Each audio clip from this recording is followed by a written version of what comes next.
That is the new Toyota Land Cruiser. Actually, I'll let you into a little secret. It's the old Toyota Land Cruiser. They're just giving it a serious makeover to make it more appealing to people who think that 4x4s should be more about posing than off-roading.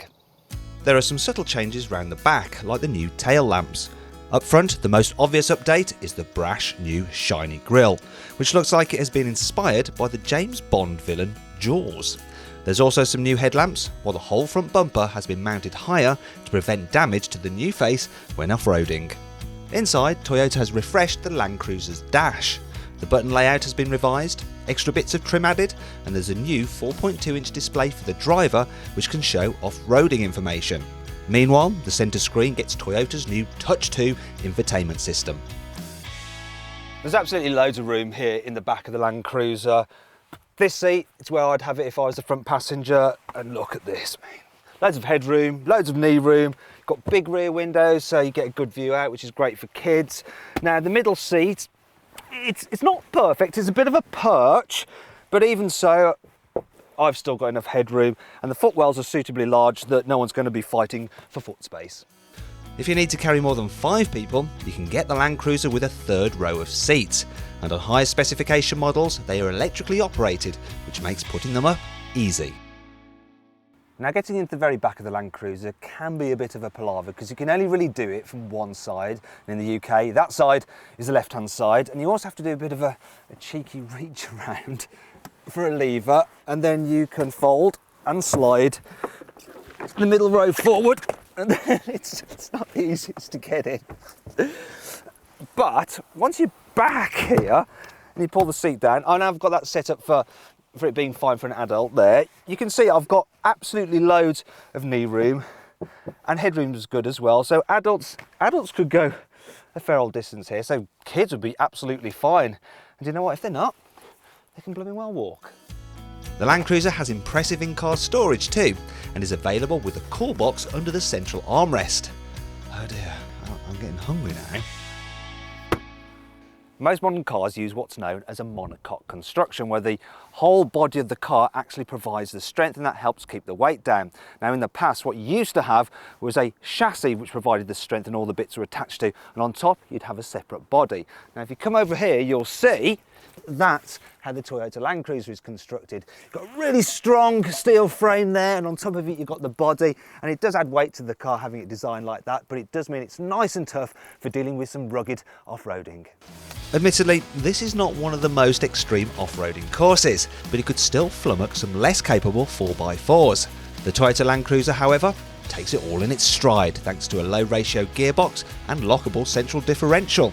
Make no mistake, this is one rugged vehicle. But does it feel just as tough on the road? Well, you certainly feel pretty safe. I mean, you got obviously the traction of permanent all-wheel drive, plus this thing is built like a tank. You get a good view over the traffic as well because you're sitting up high, and all-round visibility is pretty good, especially because you've got some huge wing mirrors there.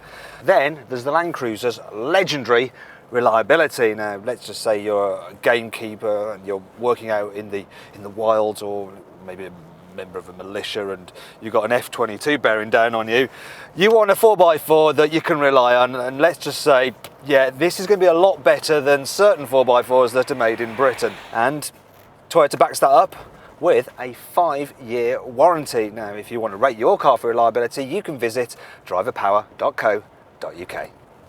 In the UK, you can only get the Land Cruiser with a 3-litre 4-cylinder diesel engine and a 5-speed automatic gearbox, and it can go from 0 to 60 in under 11 seconds and returns 35 miles per gallon.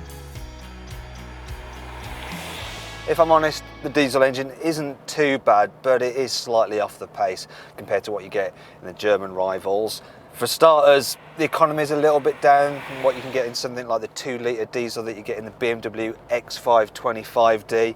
And even though that's a whole litre smaller, that engine, it actually feels quicker. Then there's the driving experience itself. Yes, the separate steel chassis may pay dividends off-road, but the old-fashioned setup makes the Land Cruiser feel agricultural on-road. Now, I wouldn't go as far as saying that the Land Cruiser is uncomfy, but what it is slightly unsettled over bumps and imperfections in the road, and it kind of just just fidgets around a bit, it never feels settled. And then when you're going over like sweeping undulations, it kind of gets a little bit floaty, and that can make some people feel a tad car sick. And then there's the actual handling itself, you know, going around a corner. Yes, you've got four-wheel drive grip, but it never feels that sure-footed compared to some other sports utility vehicles. And the steering, well, put it this way, you don't so much drive the Toyota Land Cruiser, you're more captain it. Then there's the pricing. The entry-level car is actually very, very reasonable, but if you want leather interior, which, let's face it, unless you're a farmer or you're working for the UN, you probably do, you're going to have to step up to the next level car, which is an extra £10,000. And at that price point, this car really doesn't feel quite posh enough. Finally, there's the boot. Yes, it's huge with all the seats folded, and it's still very big with a middle row in place. But if you want to carry 7 people, well, they'd better travel light. As you can see, there's barely any room for anything at all. Probably only just about fit this umbrella in there, which, as you can see, has been very handy today because we've had off and on rain. You know, it's all a little bit wet. Another problem I have is the door that opens outwards because it's hinged at the side, which means that if you want to load in tight spaces, look how far it goes back, well, that's going to be a little bit annoying. Should point out though that there is a solution to that, because Toyota lets you lift up the glass rear screen so you can load in there if you need to.